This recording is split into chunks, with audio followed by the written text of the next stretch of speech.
In this video, I'm going to demo how to download Visual Studio Code and install that in Windows 10. I have opened a web browser here and search for VS Code.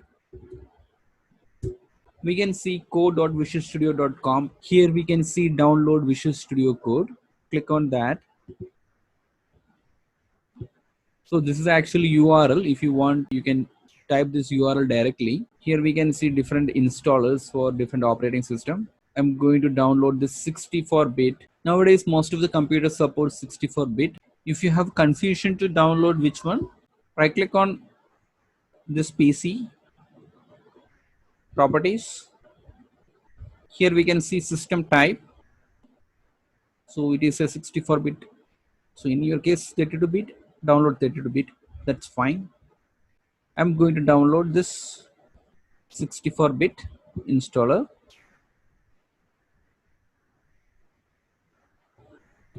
So here we can see the download is in progress.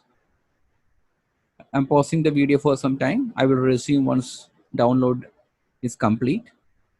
Now we have done the download. Now you can see this particular dialog. We can accept. Click on next. I'm going with the default location to install.